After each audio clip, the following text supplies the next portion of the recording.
Deu para entender. Tá.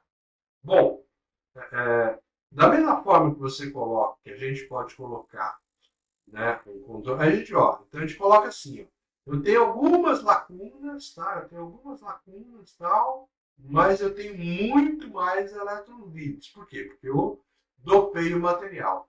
Essa dopagem não é uma dopagem muito grande, não, tá? É, mais ou menos, Edmilson, né?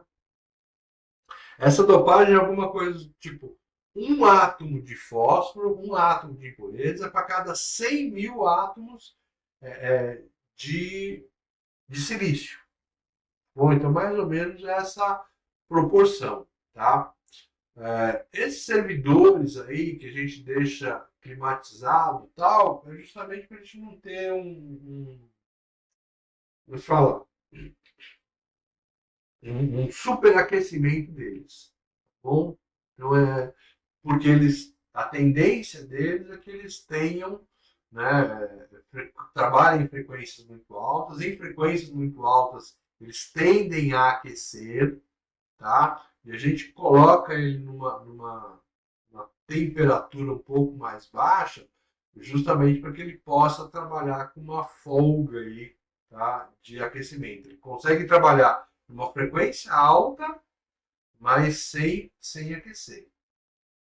Bom, pra você ter uma ideia, por exemplo, um microprocessador, por exemplo, seu notebook, né? Se você abrir seu notebook, tirar a ventoinha, tirar os dissipadores de calor, ele é o equivalente a uma lâmpada de 60 watts ali no seu, né, dentro do seu notebook. Ou seja, já queimou, entendeu? Então, toda essa parafernália para diminuir a temperatura, é para que ele possa trabalhar em frequências altas. Tá bom?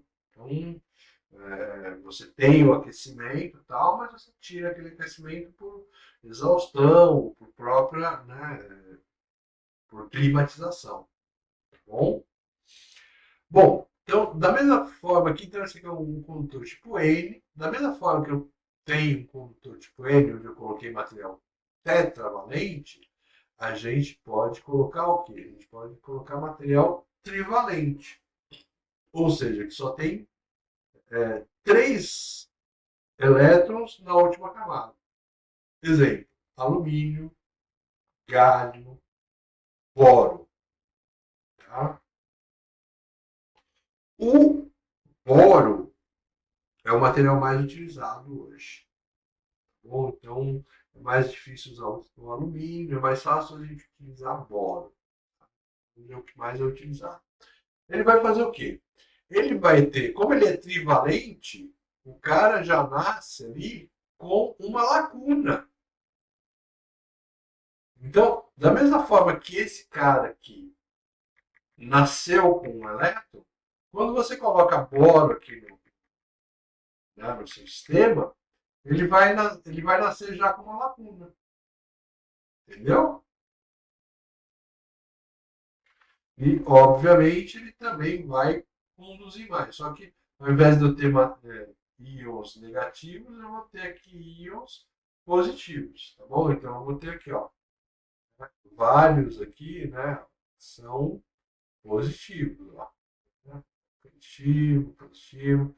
E só gerado aí por energia térmica alguns elétrons livres, tá? Então esse é o que a gente chama de material semicondutor tipo P. Tá? Agora, ó, a nível de velocidade, aí vai influenciar também a nível de condução, né, de resistência e tal. Quem que vocês acham que é mais condutor? Né? Um semicondutor tipo P ou um semicondutor tipo N? E aí pensa assim, ó, é, qual, qual carga elétrica anda mais rápido? Né? A carga elétrica anda mais rápido no tipo N ou no tipo P? O Edmilson Já colocou aí que é no N.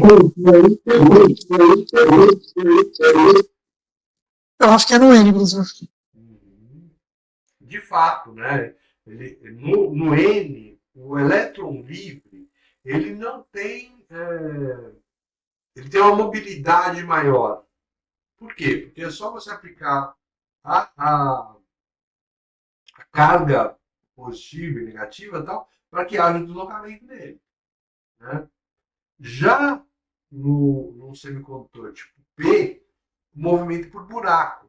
Como é que é o movimento por buraco? São elétrons que se deslocam, né? Mas ele se desloca, né, de um átomo para o outro. Né? Então há um movimento ordenado, ele existe, só que é um movimento mais difícil. Né? Então, por definição, o semicondutor tipo P aí, ele tem uma mobilidade menor e ele tem uma condutividade menor que o semicondutor tipo N. Tá bom? É isso mesmo aí que o pessoal entendeu. Beleza até aqui? Tranquilo?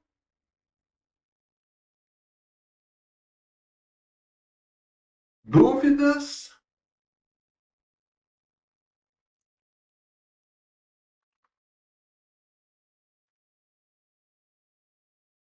Belezinha, né? Tá ótimo, então. Tranquilidade. Qualquer coisa, de novo, parem aí que a gente vai adiante. Né? Agora, olha só o que os malucos fizeram. Eles fizeram uma junção mecânica entre um material tipo N e um material tipo P. É uma junção física mesmo. Ele foi lá e como se tivesse soldado os dois caras. Pô, mas e agora? Para que o cara fez isso, né? O cara fez isso. Então, essa junção física aí, eu vou ter basicamente isso aí. O que acontece na região da junção? Né? O caso aqui é na região da junção. Então, na região da junção, eu tenho aqui, no material tipo P, eu tenho lacunas. Né? Tenho lacunas que estão, né, em grande quantidade. No material tipo N, eu tenho elétrons livres. Né? Ora, um elétron livre, o que ele tem aí? Se ele não tiver a mesma energia, nessa região aqui, ele se vê atraído pelo íon positivo. Né? E o que ele faz? Né? Então, esse elétron livre sai daqui e vem para a lacuna. Então, ele ocupa o lugar da lacuna. Uma vez ocupado o lugar da lacuna, então saiu. Se você olhar assim, o material tipo N ou o material tipo P, eletricamente, né, eletricamente, esse cara é neutro. Né? Então, eletricamente, o cara é neutro. Ele não é nem positivo e nem negativo. Por quê? Porque o número de elétrons no material e o número de prótons é igual. Bom, mesmo a gente, né, colocando ali um átomo de. Né, coloquei um átomo de fósforo, por exemplo. Pô, mas o átomo de fósforo sozinho, ele é eletricamente neutro. Os átomos de silício também são neutros. Conclusão de tudo. Apesar de eu ter o elétron livre, o meu, eletricamente, ele é neutro, porque o número de elétrons é igual ao número de prótons. Tá? Beleza. Então, isso acontece tanto no material tipo N quanto no material tipo P. Por quê? Porque se você pegar lá o átomo de boro que você enfiou aqui, apesar dele criar uma lacuna a mais, etc., tal, o número de elétrons no boro é igual ao número de prótons que ele tem. Então, eletricamente, esse meu amigo aqui é neutro. Então, nem é negativo e nem é positivo. Eletricamente, ele é neutro. Agora, quando você faz essa junção, na área da junção, eu tenho uma migração aqui de elétrons livres que estão aqui no material tipo N para o material tipo P. E ele se fixa ali, né? Então, esse cara que saiu daqui, ó, né? Ele saiu um elétron. Então, faltou elétron aqui. Então, esse cara vai ficar positivo. E aqui eu ganhei um elétron. Então, esse lado aqui vai ficar negativo. Então, eu vou fazer uma barreira de potencial aqui, ó. Barreira de potencial, né? Justamente por conta dessa fuga aí de elétrons de um lado para um lado, o outro lado, né? Então, eu vou ter aí cargas, né? Cargas fixas aqui negativas, né? Do lado P e cargas positivas aqui do lado N. Viu que legal? Só nessa área aqui da junção. Isso aí a gente chama de barreira de potencial. Nessa área da barreira de potencial, eu não tenho elétron livre, eu não tenho lacuna, eu não tenho condutor nessa área. É uma área que ficou sem condutor. Entenderam o negócio aí? Beleza?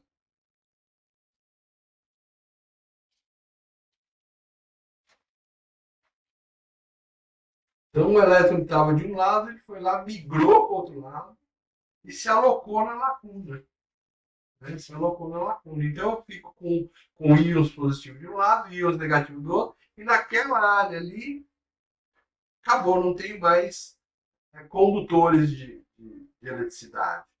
Né? Eu tenho uma região aí, né, de depressão, que a gente chama. Depressão. Então, não tenho. Então, esse efeito aí, ó, chama de recombinação. Né? Recombinação. Ele só ocorre, obviamente, na região, né, da junção. E ele vai formar o que a gente chama de barreira de potencial. Tá aqui, ó, essa barreira de potencial. Nessa área aqui, não tenho elétrons livres. Por esse motivo, para mudar. Então, aí o Edmilson está perguntando aí. Por esse motivo, para mudar a condição, tem que ser aplicada uma tensão. Né? Nunca tinha entendido isso. Então, eu tenho que. O que acontece? Agora, você está dificultando aí, por conta dessa barreira de potencial e dessa ausência de condutores aí nessa junção, você não tem a passagem, né? Se você não fizer nada, você não tem passagem de elétron. Então ele não conduz, esse cara aí não conduz eletricidade. Tá bom? Você precisa forçar isso. Tá bom? E aí a gente tem duas polarizações. Tá? Então, ó, aí, vamos lá. Só para não. Então, o lado que é o lado P, né, o lado P, a gente vai chamar ele de anodo. O lado N, a gente vai chamar ele de catodo. Né? E a gente vai usar um símbolo aí. Essa junção PN é o que hoje a gente chama de diodo. Né? Diodo. Então, o diodo é justamente uma junção PN. Ele tem dois lados. Um lado que é o catodo e um lado que é o anodo. Como é que eu gosto de mostrar isso para os alunos? Ó, vamos supor. Deixa eu dar uma virada nesse cara. Tá? Só para a gente virar para a esquerda. Tá? Dar uma girada aqui. Então, só para ficar mais fácil da gente perceber isso. Então, ó, como é que eu identifico assim, né? Aquele macete para identificar. Eu vou lá, né? E ó, eu dou uma cortada aqui. Cortada nesse cara aqui, desse lado. Então, vou até. Cadê? Ele tinha uma.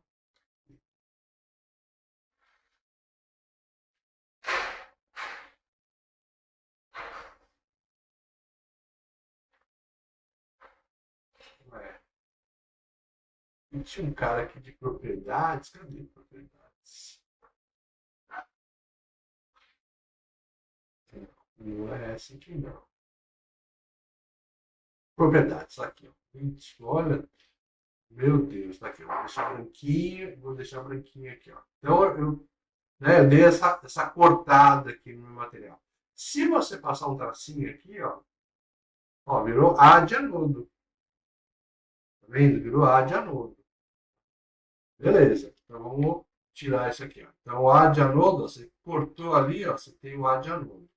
Aí eu vou dar mais uma giradinha aqui, só para você entender o outro lado aqui, ó. Opa, de ponta cabeça aqui, né?